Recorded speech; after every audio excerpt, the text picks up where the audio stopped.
और अभी एक बड़ी खबर आ रही है अरविंद केजरीवाल से जुड़ी हुई है। सीबीआई ने अरविंद केजरीवाल के खिलाफ चार्जशीट दायर कर दी है। यह चार्जशीट आबकारी घोटाले को लेकर राउस एवेन्यू कोर्ट में दाखिल की गई है। सीबीआई और ईडी ने अब आबकारी घोटाले में केजरीवाल के खिलाफ जांच पूरी कर ली है। सीबीआई ने राउस एवेन्यू कोर्ट में अब बाकायदा चार्जशीट दाखिल कर दी है। अभी तिहाड़ जेल में बंद है अरविंद केजरीवाल। और इसी खबर पर वरुण जैन हम तक और ज्यादा जानकारी पहुंचाएंगे। मेरे सहयोगी अभी मौजूद हैं हमारे साथ। वरुण, चार्जशीट दाखिल हो गई, क्या कुछ खास बात इसमें इस बाबत पता चल पा रहा है क्या? देखिए, अभी सीबीआई की तरफ से चार्जशीट फाइल की गई है, उसकी कॉपी अभी तक बाहर नहीं निकली है क्योंकि कोर्ट ने कॉग्निजेंस नहीं लिया है। कॉग्निजेंस लेने के बाद जो पक्ष होते हैं उनको चार्जशीट की कॉपी दी जाती है। लेकिन आप ये बात कह सकते हैं कि कहीं ना कहीं अब इस पूरे आबकारी घोटाले में ईडी के बाद अब सीबीआई की भी जो जांच है पूरी हो चुकी है। सीबीआई ने इससे पहले भी कोर्ट के अंदर ये कहा था कि अरविंद केजरीवाल इस पूरे मामले के अंदर अब उनकी आखिरी गिरफ्तारी है और वो जल्दी चार्जशीट फाइल करेगी। यानी कि अब चार्जशीट फाइल हो गई है, आगे ट्रायल होगा तो कहीं ना कहीं अब जो संभावनाएं हैं जमानत की वो भी बढ़ गई है क्योंकि एक स्ट्रांग बैकग्राउंड जो है वो कहीं ना कहीं आरोपी पक्ष को मिल जाता है कि जो आरोपी है वो उसके खिलाफ जांच पूरी हो चुकी है। मैं आपको रोक रहा हूं, मैं आऊंगा आपके पास, कुछ और अपडेट आगे लूंगा। लेकिन योगी आदित्यनाथ का संबोधन हो रहा है। उत्तर प्रदेश विधानसभा का मानसून सत्र शुरू हो गया है। प्रदेश सरकार में विज्ञान और प्रौद्योगिकी मंत्री के रूप में श्री अनिल कुमार जी को, प्रदेश सरकार में कारागार मंत्री के रूप में श्री दारा सिंह चौहान जी को और प्रदेश सरकार में कैबिनेट मंत्री के रूप में श्री सुनील शर्मा जी को मंत्रिमंडल में शामिल किया गया है। ये चार माननीय सदस्य जो इस माननीय सदन के सदस्य थे या उच्च सदन के सदस्य थे, उन्हें मंत्रिमंडल के रूप में शामिल करके उनका परिचय मैंने इस माननीय सदन के सम्मुख कराया है। धन्यवाद। नतीखा प्रश्न संख्या 1 डॉक्टर रागिनी। माननीय नेता प्रतिपक्ष को, क्योंकि एक मिनट, एक सेकंड मैं आधे से भी आधा लूंगा। आप बैठिए, इसके लिए आभार प्रकट। आप बैठिए, एक सेकंड बैठ जाइए। एक सेकंड क्या कर अरे मैं, क्योंकि हम सबके लिए जैसे माननीय मुख्यमंत्री जी ने नए मंत्रियों का परिचय कराया, आज इस सदन में एक नई जिम्मेवारी के नाते से नेता प्रतिपक्ष के रूप में आदरणीय श्री माता प्रसाद जी पांडे भी हमारे बीच हैं। आदरणीय माता प्रसाद जी पांडे का जीवन समाज के लिए समर्पित रहा हमेशा। 7 बार विधायक रहने का इनको गौरव प्राप्त है। 7 बार बहुत लंबा पीरियड होता है। विधानसभा अध्यक्ष की कुर्सी को भी आपने सुशोभित किया 2 बार। आपके मार्गदर्शन में हम सब लोगों को बहुत कुछ सीखने को मिला। आज नेता प्रतिपक्ष की जगह आपको बैठकर देखकर मेरे को बहुत प्रसन्नता है। मैं आपको शुभकामनाएं देता हूं और आपका मार्गदर्शन और आपका सहयोग विधानसभा को सुचारू रूप से चलाने में एक सकारात्मक चर्चा, जिस प्रकार से एक उत्तर प्रदेश की छवि पूरे देश में है, तो उत्तर प्रदेश की विधानसभा में अच्छी चर्चा होती है, उसमें आपका सहयोग और आपका मार्गदर्शन मिलेगा। मेरा ऐसा आपसे निवेदन है। माननीय नेता प्रतिपक्ष, आप क्या कहना चाहते हैं? सबसे पहले मैं माननीय अध्यक्ष जी आपके प्रति आभार प्रकट करता हूं। जो शब्द आप मेरे लिए प्रकट किए उसके लिए मैं धन्यवाद भी देता हूं। माननीय अध्यक्ष जी, इस समय प्रदेश में बहुत गंभीर समस्याएं आ गई। बाढ़ भी है, कानून व्यवस्था भी है, विद्युत व्यवस्था भी है और भ्रष्टाचार भी है। ये सब पे चर्चा करेंगे। आप नेता प्रतिपक्ष हैं, आपका अधिकार है विभिन्न नोटिस देने का, तो आप देंगे, हम सभी के ऊपर चर्चा करेंगे और सरकार सबका जवाब देने के लिए तैयार है। ठीक है माननीय अध्यक्ष जी। मैं रुको ना यार, बोलने तो पता तो चले कि आर्टिफिशियल नहीं है। अब हम बोल चुके। चलो माननीय सदस्य, चलो। अरे वर्मा जी,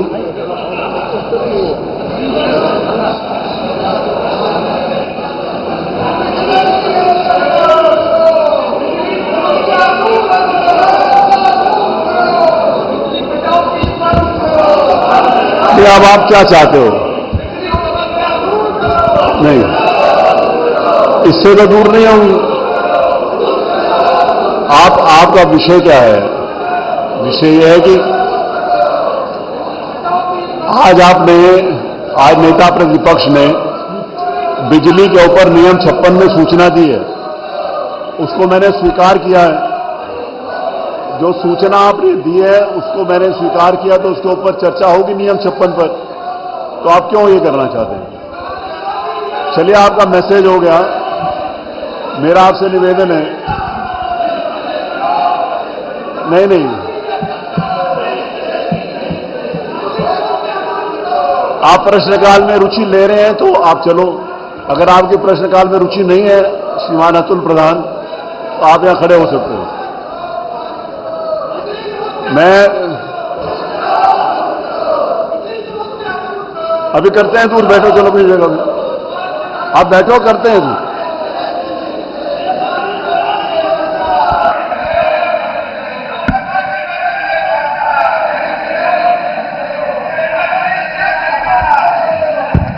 मेरा आपसे निवेदन है, माननीय नेता प्रतिपक्ष, आपने जो सूचना दी है मैंने उस सूचना को स्वीकार किया है। आपके द्वारा दी गई सूचना को स्वीकार किया है। अभी नियम 56 मद आएगा तो मैं आपसे सुनूंगा। मेरा आपसे निवेदन है कि आप अपनी सीट पर जाएं। अगर आप गंभीरता से, अगर आप चाहते हैं कि हाउस स्थगित ना हो, क्योंकि ये मैं बर्दाश्त नहीं कर सकता और पहले भी नहीं किया और अभी भी नहीं करूंगा। अगर आप चाहते हो कि आगे विधानसभा का आज का सत्र अच्छी तरीके से चले, तो मेरा आपसे निवेदन है कि आप सब लोग अपनी सीट पे चले जाएं। अगर आप अपनी सीट पे जाएंगे तो अच्छी तरीके से हाउस चलेगा, आपकी बात आएगी। आप लोग चलें, प्लीज चलें। आज चलने दो। हाँ, या आप मुझे टेस्ट करने आए थे कि अपना टेस्ट देने आए थे?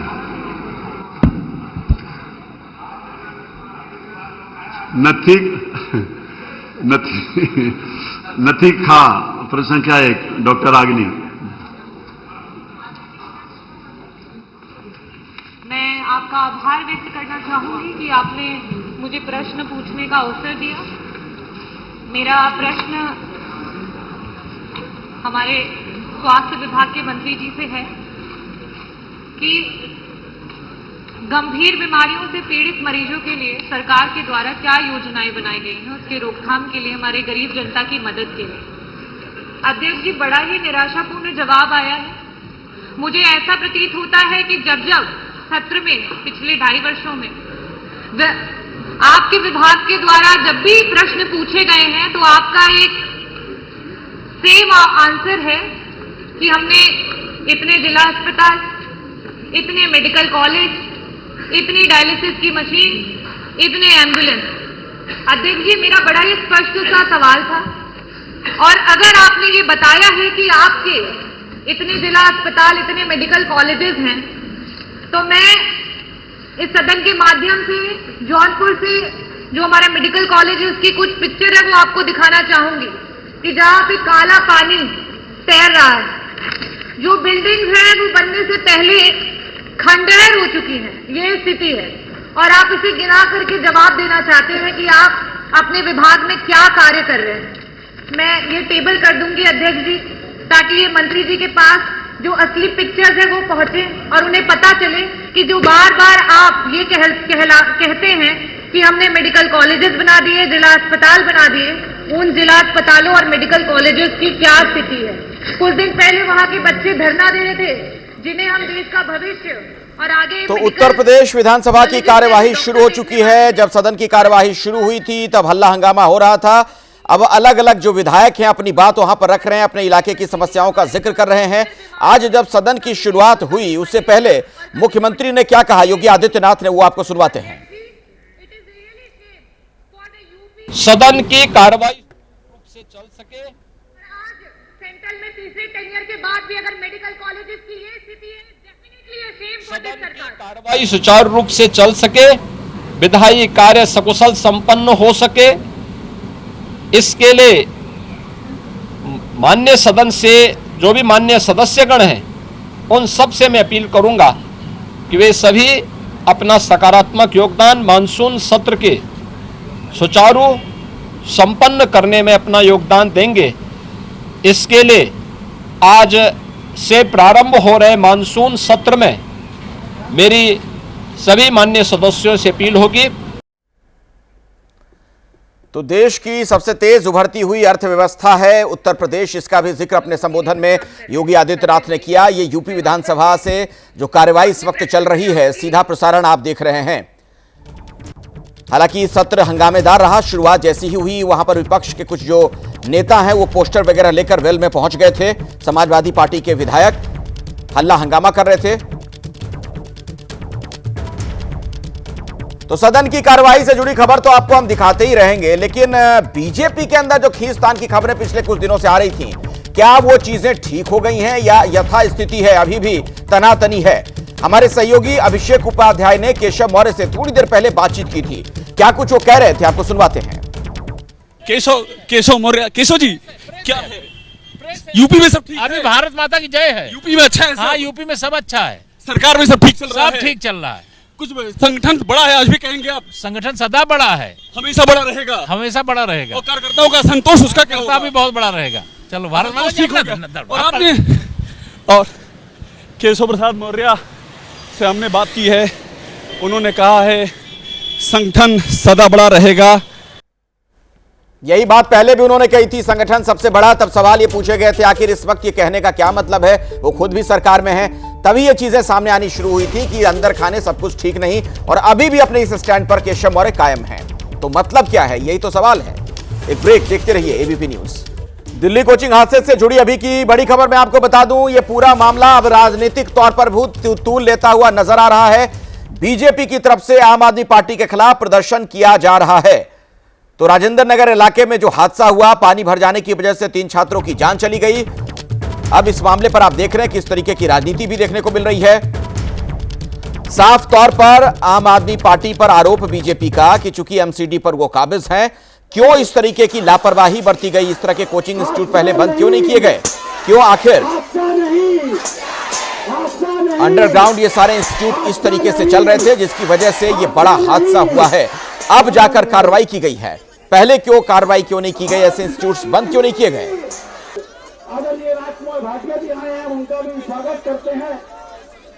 तो दिल्ली में थोड़ी सी बारिश होती नहीं है, हर तरफ जल भराव, पानी निकासी की कोई व्यवस्था अब तक नहीं हो पाई, और उसी का ये खामियाजा आप एक तरीके से कह सकते हैं। इतनी बड़ी घटना घट गई, 3 जिंदगियां खत्म हो गई।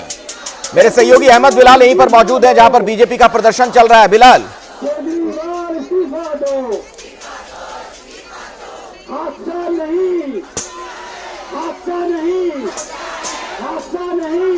बिलाल, अगर मुझे आप सुन पा रहे हो, मैं देख पा रहा हूं आपके पीछे प्रदर्शन करते हुए लोग नजर आ रहे हैं, नारेबाजी करते हुए दिख रहे हैं।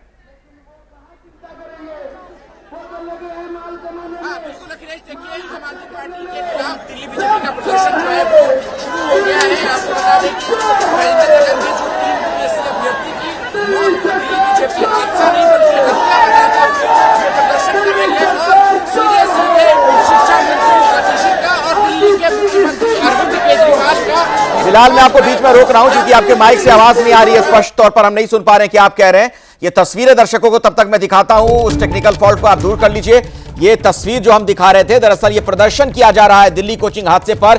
बीजेपी का प्रदर्शन है आम आदमी पार्टी के खिलाफ, और साफ तौर पर यही आरोप लगाया जा रहा है कि ये एमसीडी की जानलेवा लापरवाही है। इसी वजह से 3 होनहार छात्र हमारे बीच नहीं रहे जो आईएएस आईपीएस बनने का ख्वाब लेकर वहां पर गए थे, कोचिंग इंस्टीट्यूट में पढ़ाई कर रहे थे, और इस तरीके से उनकी जान चली गई। बहुत ही दुखद हादसा जिसने सिस्टम को सवालों के घेरे में ला दिया है। बिलाल, अगर आप मुझे सुन पा रहे हो तो बताइए वहां आसपास आप क्या देख पा रहे हैं, लोग क्या कह रहे हैं, जरा बातचीत भी करिए कुछ लोगों से। हाँ बिल्कुल अखिलेश, देखिए आपको बता दें कि जो जिन 3 यूपीएससी अभ्यर्थियों की मौत हुई है उसको दिल्ली बीजेपी हादसा नहीं बल्कि हत्या बता रही है और उसी के खिलाफ आम आदमी पार्टी मुख्यालय तक मार्च करने की तैयारी दिल्ली बीजेपी के जो कार्यकर्ता है वो कर रहे हैं। और यहाँ पर देखिए दिल्ली के मुख्यमंत्री अरविंद केजरीवाल और शिक्षा मंत्री आतिशी का इस्तीफा मांगते हुए दिल्ली बीजेपी के जो बड़ी संख्या में जो कार्यकर्ता है वो इस वक्त यहाँ पर हाथों में चूड़ियां लेकर के आप लोग प्रदर्शन कर रही है। ये हाथों में चूड़ियां निकम्मी नाकारा सरकार के लिए चूड़ियां ही होनी चाहिए। मेयर उनका, विधायक उनका, निगम पार्षद उनका, जल मंत्री उनकी, फिर भी पानी भर गया, 3 लोग मर गए, 3 नौजवान मर गए जो देश का भविष्य था। तो बताइए चूड़ियां नहीं तो क्या मांग कर रहे हैं आप लोग? जिम्मेदारी किसकी? जेल भेजा जाए, उनकी जिम्मेदारी तय, उनको फांसी की सजा होनी चाहिए। हाँ, दिल्ली के मुख्यमंत्री अरविंद केजरीवाल पहले से जेल में है। जेल में और बाकी जो उन्हें भी जेल भेज दो क्योंकि वो लोग कुछ नहीं कर रहे। हमारा मानना ये है कि सुप्रीम कोर्ट की अवहेलना भी क्यों हुई? क्या उनके साथ हेल्थ इंस्पेक्टर नहीं थे? क्या उनके नॉर्म्स को पूरा नहीं किया गया था? क्या वहाँ पे सैनिटरी और आसपास के जितने भी सिविल थे वो स्थानीय निवासियों की डिमांड के बाद भी क्यों पूरे नहीं हुए? आज तो ये 20 साल के बच्चे गुजरे हैं, अब 2 और 3 साल के बच्चे जो किंडरगार्टन में पढ़ते हैं, जो बेसमेंट में पढ़ते हैं, उनका भविष्य क्या है? हम आज हम माए हैं, अपने बच्चों को भविष्य चूड़ियां हाथ में आप लोग ले रखे हैं, इसका क्या मतलब है? इसका मतलब यह है कि केजरीवाल सरकार क्या सोई हुई है? उसको और कितने हादसे चाहिए? इससे बड़ा हादसा क्या होगा? जो स्टूडेंट्स हमारा फ्यूचर है, उनके फ्यूचर को तुम पानी में तुमने डाल दिया, उनको खत्म कर दिया। केजरीवाल का सरकार सो रही है, उन्हें कोई फिक्र नहीं है। नहीं चलेगी, जेल में जाएगी। ऐसी निकम्मी सरकार, हमारे बच्चों का भविष्य बिल्कुल भी सुरक्षित नहीं है। हम अपने बच्चों को किसकी जिम्मेदारी पर हम पढ़ने के लिए भेजें? यूपीएससी की तैयारी जो बच्चे कर, कितना गुस्सा है जिन 3 छात्रों की मौत हुई, उनके परिवार ने उनका भविष्य सुधारने के लिए भेजा था लेकिन उनकी बॉडी। हमारा तो सबसे पहले कहना ये है कि तीनों बच्चे IAS करने के लिए आए थे। जो बच्चे दिल्ली में सुरक्षित नहीं है तो केजरीवाल इस्तीफा दो, इस्तीफा। क्या इस तरह से मांग है? केजरीवाल जो जेल से सरकार चलाने काम कर रहे हैं बिल्कुल गलत कर रहे हैं, उनके मंत्रियों को इस्तीफा देना चाहिए। जल भराव है, सीवरों की सफाई नहीं है, बच्चे पढ़ने जा रहे हैं, भारत का भविष्य अंधेरे में है, डूब रहा है, मर रहा है। किस तरह से ये अनैतिकता के काम चल रहे हैं? कैसे बेसमेंट में कोचिंग सेंटर चल सकता है? आप बताइए जरा। फायर NOC नहीं ली गई, उसकी भी जांच हो चुकी है। ठीक है, तो देखिए यहाँ पर अखिलेश इस तरीके से महिलाएं जो है वो यहाँ पर हाथों में चूड़ियां लेकर के अपना विरोध प्रदर्शन जो है वो जता रही है और इनकी मांग यही है कि इस्तीफा चाहिए दिल्ली के मुख्यमंत्री अरविंद केजरीवाल और शिक्षा मंत्री आतिशी का। और जिस तरीके से यहाँ पर जो बीजेपी के कार्यकर्ता हैं वो यहाँ पर बड़ी संख्या में इकट्ठा हुए हैं और इनकी कोशिश रहेगी कि यहाँ से आम आदमी पार्टी के मुख्यालय तक जो है वो मार्च किया जाए। हाथों में प्ले कार्ड देखिए यहाँ पर ये देखिए राजनीतिक धरने प्रदर्शन अपनी जगह है बिलाल, लेकिन वाकई में इस मामले में इस बात की दरकार है, जरूरत है कि जो भी जिम्मेदार लोग हैं, जवाबदेही जिनकी भी बनती है, उनके खिलाफ सख्त से सख्त कार्रवाई होनी चाहिए। आप सोचिए 3 होनहार छात्र पढ़ाई लिखाई करने गए थे, बड़े ख्वाब लेकर गए थे कि IAS बनेंगे, IPS बनेंगे तैयारी करके, और देखिए क्या हो गया। आज उनके घरों में, उनके परिवार में मातम पसरा हुआ है। आइए बुलेटिन की शुरुआत करते हैं और अभी की एक बड़ी खबर आ रही है गाजियाबाद से। कांवड़ियों ने पुलिस की गाड़ी को निशाना बनाया है। कांवड़ियों के अनुसार पुलिस की गाड़ी से एक कांवड़िए की टक्कर हो गई, इसके बाद उन्होंने हंगामा शुरू कर दिया। दुहाई कांवड़ मार्ग का मामला है, पुलिस ने बड़ी मुश्किल से गुस्साए कांवड़ियों को शांत कराया है। ये तस्वीर आप देख सकते हैं, ये पुलिस की गाड़ी है जिसका ये हश्र कर दिया गया। जो जानकारी हमें मिल रही है उसके मुताबिक किसी कांवड़िए से शायद टक्कर हो गई थी गाड़ी की और उसके बाद इनका गुस्सा 7वें आसमान पर। और आपके सामने ये तस्वीर है किस तरीके से गाड़ी में तोड़फोड़ की गई है। ये पुलिस की वैन आपके सामने, मौके पर पुलिस वाले पहुंचे, उसके बाद बड़ी संख्या में इन कांवड़ियों को समझाया बुझाया गया, शांत कराया गया, लेकिन वो तब तक वहां पर हंगामा करते रहे। ये पुलिस की वैन जो आप देख रहे हैं, पुलिस की गाड़ी है, जीप, जिसे इस तरीके से नुकसान पहुंचाया गया है। दिल्ली NCR का हिस्सा गाजियाबाद, वहीं की एक घटना बताई जाती है। कांवड़ियों ने पुलिस की गाड़ी तोड़ दी, किस तरीके से तोड़ी उसकी तस्वीर आपके सामने।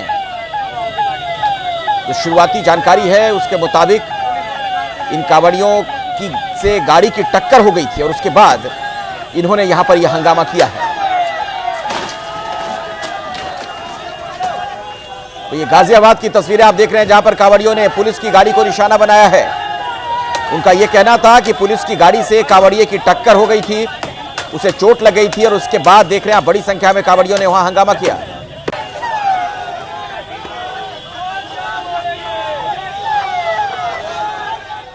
और अभी की एक और बड़ी खबर दिल्ली कोचिंग हादसे से जुड़ी हुई है। जानकारी यह मिल रही है कि पुलिस ने 5 और लोगों को गिरफ्तार किया है।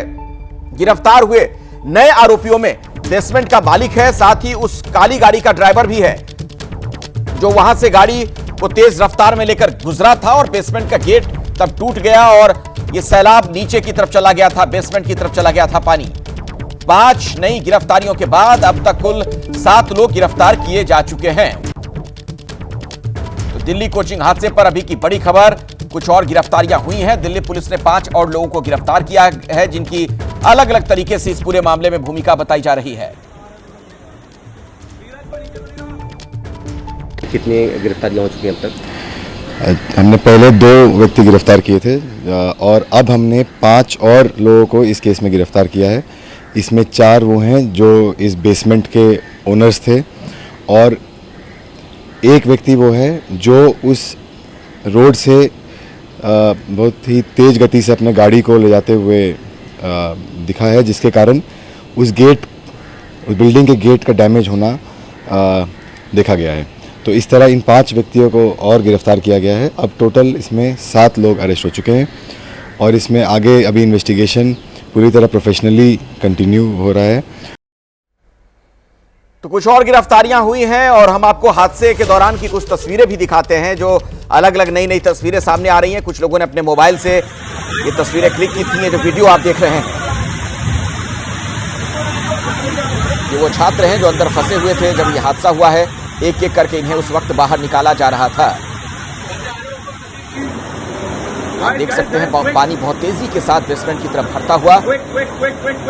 क्विक क्विक शब्द आप सुन पा रहे होंगे। वहीं मौजूद एक शख्स इन छात्रों से कहता हुआ कि जल्दी से निकलो, जल्दी से निकलो, लेकिन 3 लोग फिर भी नहीं निकल पाए, उनकी जान चली गई। और एक ऐसा हादसा जिसने पूरे सिस्टम को सवालों के घेरे में ला दिया। मेरे साथ वरुण जैन हमारे सहयोगी मौजूद हैं, इसी खबर पर कुछ और जानकारी आप तक पहुंचाएंगे। वरुण, जो नई गिरफ्तारियां हुई हैं, इनकी क्या भूमिका पाई जा रही है इस पूरे मामले में? देखिए, 4 तो उस बेसमेंट के मालिक हैं जिस बेसमेंट के अंदर लाइब्रेरी चल रही थी, लेकिन जो 5वीं गिरफ्तारी है उस काले रंग की गोरखा फोर्स गाड़ी की है, जो कि उस दिन 6:30 बजे के आसपास इंस्टीट्यूट के बाहर से गुजरी। गाड़ी का ड्राइवर बेहद तेज गति से उस 5 से 6 फीट पानी में से अपनी गाड़ी को गुजारता है, जिससे पानी की तेज लहरें बनती हैं, जो कि इंस्टीट्यूट के गेट से टकराती है और गेट टूट जाता है। और उसी के चलते जो पूरी सड़क का पानी था उसको इंस्टीट्यूट के अंदर घुसने की जगह मिली और वो बेसमेंट के अंदर भरता चला गया।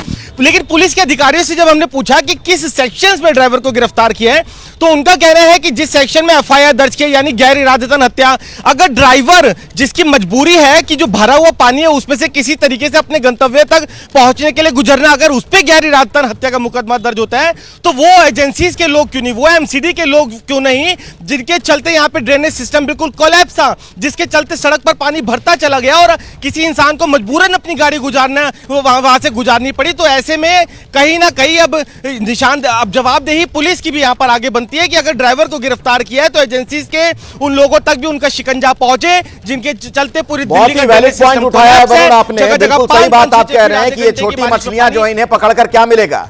वो लोग जो इसके लिए जिम्मेदार हैं, इस हादसे के लिए जो संबंधित एजेंसियों से जुड़े हुए हैं, जिनकी जिम्मेदारी है कि वहां पर इस तरीके से जल भराव ना हो, ड्रेनेज सिस्टम दुरुस्त हो। दूसरी बात, अगर बेसमेंट में ये कोचिंग इंस्टीट्यूट लंबे वक्त से चल रहा था, क्यों नहीं पहले ही सील किया गया था? तो ऐसे लोग जो इन विभागों को हेड करते हैं, इन महकमों के हेड है, इन्हें भी पकड़ा जाना बहुत जरूरी है, ताकि भविष्य के लिए एक नजीर भी हो। शुक्रिया फिलहाल वरुण इस जानकारी के लिए आपका। और अब कुछ और भी तस्वीरें आपको दिखाते हैं प्रदर्शन की, चूंकि यह मामला अब राजनीतिक भी हो गया है। बीजेपी की तरफ से आम आदमी पार्टी के खिलाफ प्रदर्शन किया जा रहा है।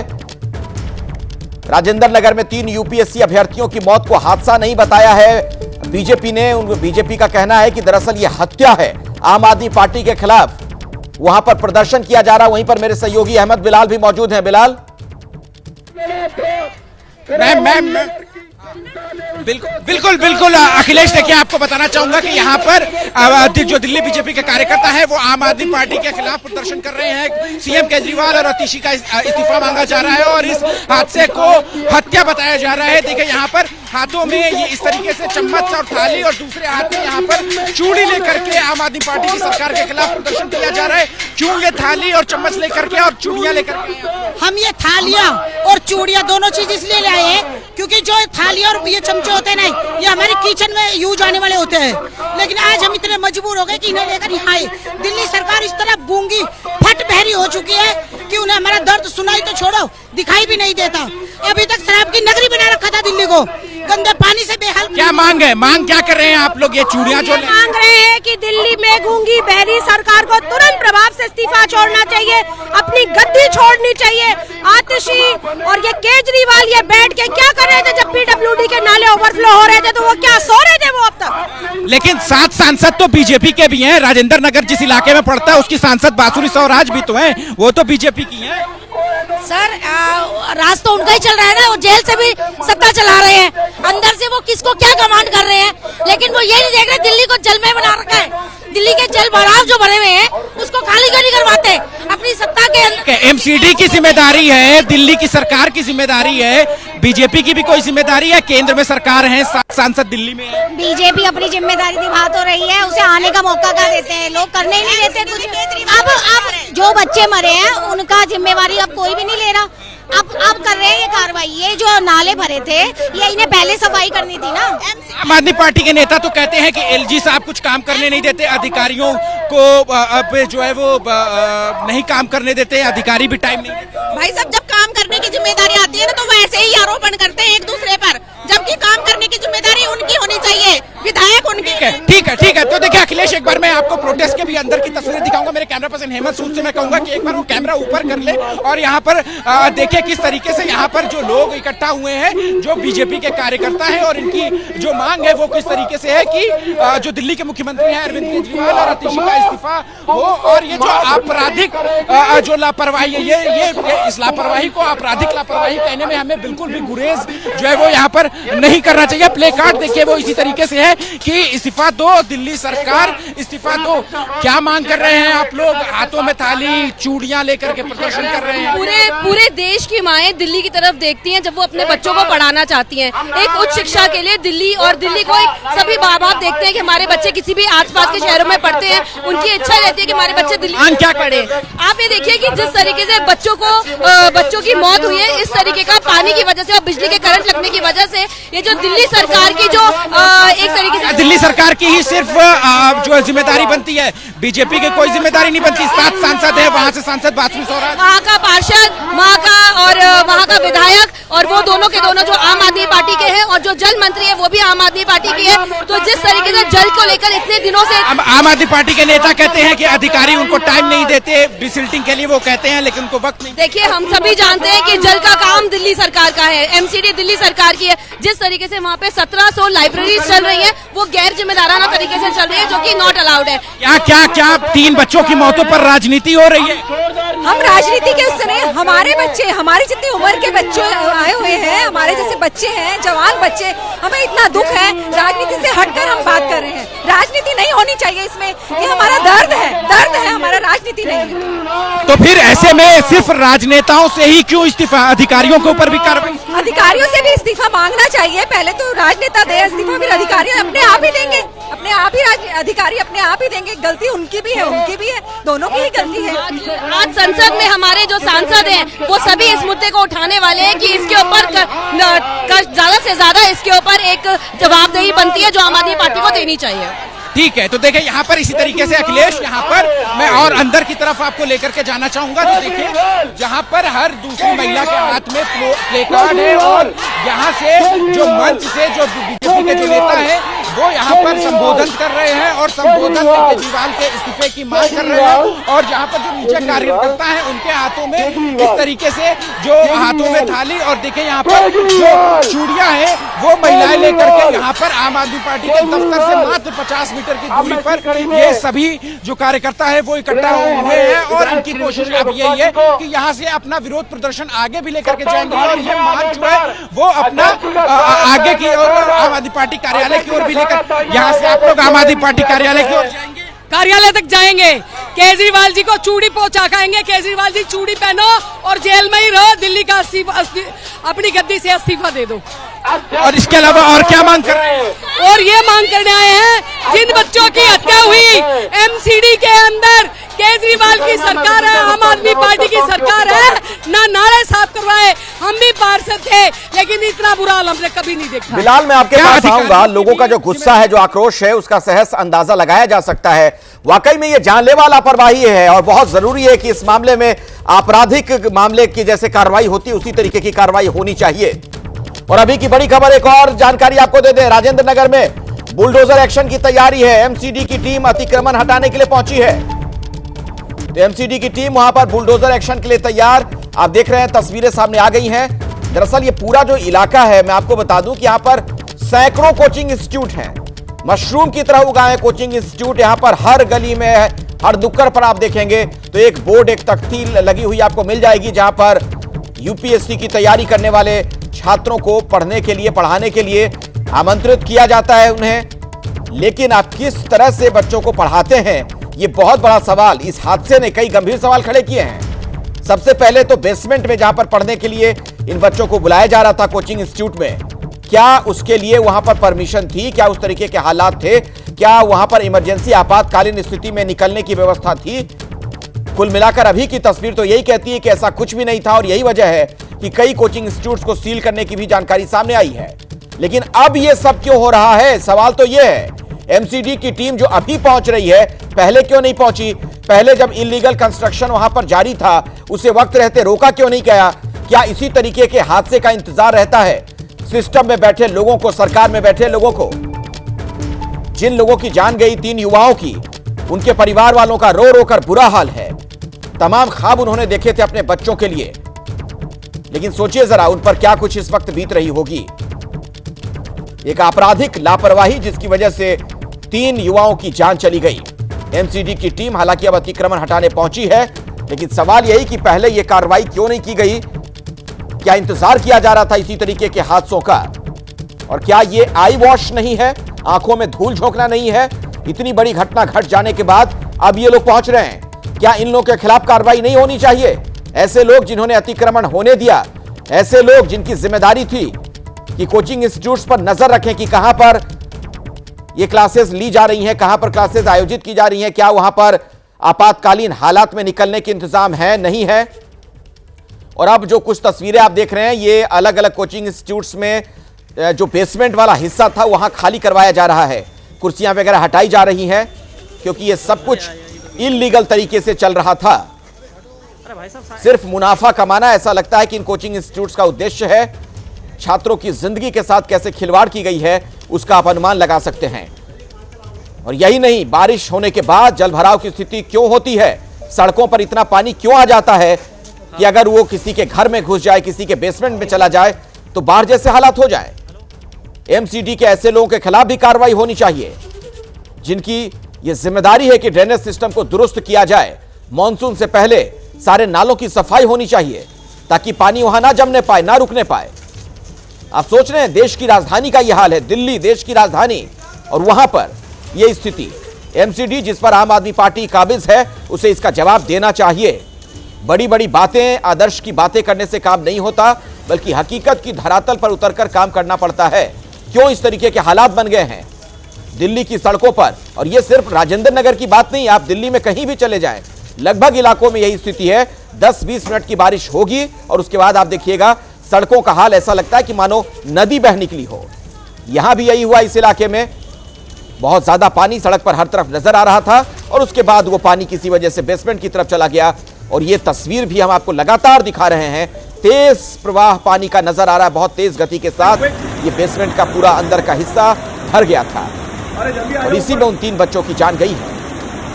सोचिए किस तरीके से दर्दनाक हादसा हुआ। और अब बुलडोजर लेकर एमसीडी के लोग वहां पर पहुंचे हैं। उनकी कुंभकर्णी निद्रा टूटी है और अब जाकर कार्रवाई की शुरुआत। कुल मिलाकर अपनी खाल बचाने की उनकी ये कवायद ज्यादा लगती है, क्योंकि अब हंगामा हो रहा है, सवाल पूछे जा रहे हैं, तो कुछ तो ऐसा किया जाए, दिखाया जाए कि लगे कि हां एमसीडी के लोग भी एक्शन में हैं। पहले से यह अतिक्रमण क्यों नहीं हटाया गया, सबसे बड़ा सवाल, बुनियादी सवाल, जिसकी कीमत इन 3 बच्चों को अपनी जान देकर चुकानी पड़ी है। और दोनों गलतियां, दोनों जो खामियां हैं, ये एमसीडी सीधे तौर पर इसके लिए जिम्मेदार, चाहे वो जल निकासी वाली चीज हो, सड़कों पर जो पानी भर जाता है, इसका जवाब भी एमसीडी को देना चाहिए कि क्यों करोड़ों रुपए का बजट होता है ड्रेनेज सिस्टम को दुरुस्त करने के लिए, वो पैसा कहां जाता है? क्या ये सब कुछ करप्शन की वजह से हो रहा है, भ्रष्टाचार की वजह से हो रहा है? और दूसरी बात ये कि अगर इन इलाकों में अतिक्रमण है, गैर कानूनी तरीके से बेसमेंट में अगर क्लासेस चल रही हैं, तो वक्त रहते उनके खिलाफ कार्रवाई क्यों नहीं की गई? अगर आप इन इलाकों में चले जाएंगे, ये तो ओल्ड राजेंद्र नगर की बात है, दिल्ली में एक इलाका मुखर्जी नगर भी है, इन जगहों पर अगर आप जाएंगे तो कोचिंग इंस्टीट्यूट ऐसे आपको नजर आएंगे, ऐसा लगेगा जैसे कुकुर मुत्ते होते हैं, मशरूम की तरफ बिल्कुल ये उगाए हैं। चारों तरफ छोटे मोटे कोचिंग इंस्टीट्यूट के बोर्ड आपको नजर आ जाएंगे। और बुलडोजर वाले मामले में कुछ और जानकारी के साथ हमारे साथ वरुण जैन हमारे सहयोगी जुड़ गए हैं। वरुण, कुल मिलाकर तस्वीर हम देख रहे हैं, क्या बुलडोजर वगैरह वहां पर मौजूद, लेकिन वही बात जो अभी थोड़ी देर पहले कह रहे थे, पहले ये सब कुछ क्यों नहीं किया गया? क्या इसे सिर्फ हम आई वॉश ना माने अब, कि अपनी जिम्मेदारी से पल्ला झाड़ने के लिए सब कुछ किया जा रहा है?